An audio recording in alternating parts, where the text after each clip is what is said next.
После нашего обзора на Министерство цифрового развития случились некие изменения, а конкретно сменился глава министерства. Теперь ведомство возглавляет Азамат Джамангулов.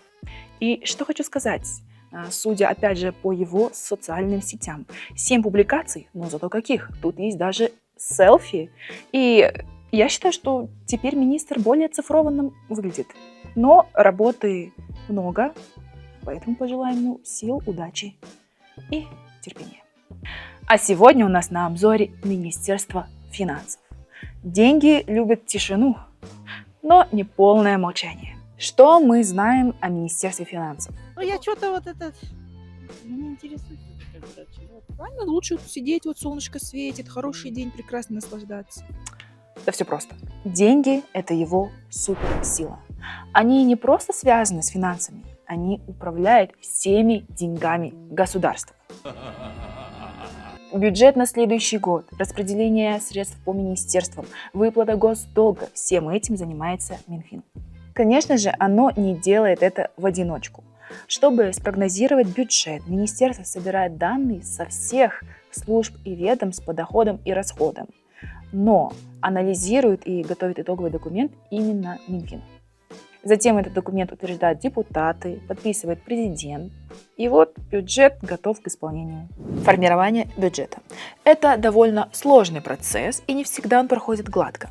Так, аудиторы счетной палаты выявили ряд проблем в проекте закона о республиканском бюджете на 2025 год и плановом на 2026-2027 год. В их заключении говорится, что если доходы увеличатся на 50,3 миллиарда сомов, то расходы увеличатся на 57,4 миллиарда сомов, что изначально создает риск нехватки средств на выполнение обязательств. Кроме того, в разделе «Бюджет инвестиций на 2025-2027 год» заложено 44,3 миллиарда сомов без четкого распределения по категориям расходов. А финансирование проектов экономического развития, по мнению аудиторов, остается недостаточно прозрачным. Но не стоит забывать, что это мнение аудиторов. У Минфина дел много. Помимо этого, Минфин отвечает за внешний и внутренний долг. Оно не только следит за выплатами, но и по поручению президента ведет переговоры о пересмотре условий, обмене долгов на социальные или экологические проекты. Еще одна важная миссия – это поддержка бизнеса через программы кредитования. Для этого был создан фонд для поддержки предпринимателей, и его единственным акционером является, как вы думаете, кто? Минфин. Если вы еще не уснули, давайте перейдем к более насущным вопросам, а именно о самой работе министерства и как она ведется. Кто не знал, наш министр финансов выглядит вот так, зовут его Алмаз Бакетаев. Судя по социальной сети министра, мне особо нечего сказать. Ну, может, это и к лучшему. Давайте перейдем к работе сайта. Работа ведется и довольно-таки активно. В некоторые месяцы публикации выходят и даже не по одной в день. На минуточку, да? Новости, как и ожидаемо, про трансферы, бюджет, выступление министра и так далее. Ну, информация есть. Теперь к интересному. К отчетности. Минфин публикует много документов, но тут начинается бюрократическая путаница. Графика выхода отчетов нет, данные появляются, но с задержкой. Может быть, по графику, но мы его не знаем.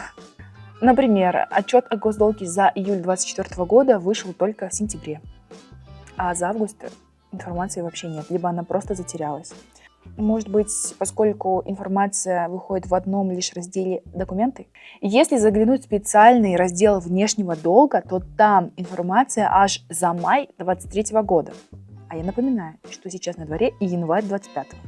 С кассовыми планами та же история. Последний план на 2024 год был опубликован аж в июле.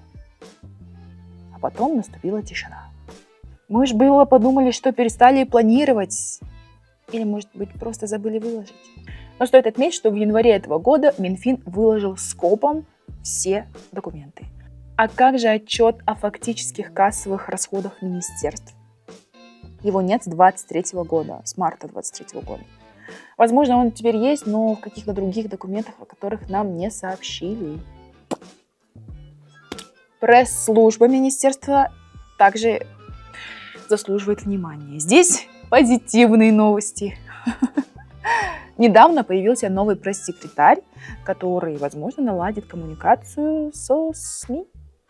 Потому что до этого, после предыдущих кадровых перестановок, был период с пресс-службой, период такого так называемого вакуума, где никто не хотел никак содействовать, коммуницировать с обществом. Давайте подведем итог. Минфин выполняет важную работу. Бюджет есть, долги гасятся, программы финансирования работают. Но во всем этом потоке цифр и расчетов важно не забыть об информировании граждан. Ведь деньги — это не просто сухие отчеты. Это вопрос доверия общества к власти. А чтобы быть в курсе всех топовых экономических новостей, подписывайтесь на наш телеграм-канал, на наш инстаграм, на наш YouTube. Будьте в курсе и берегите себя и свои деньги. Спасибо!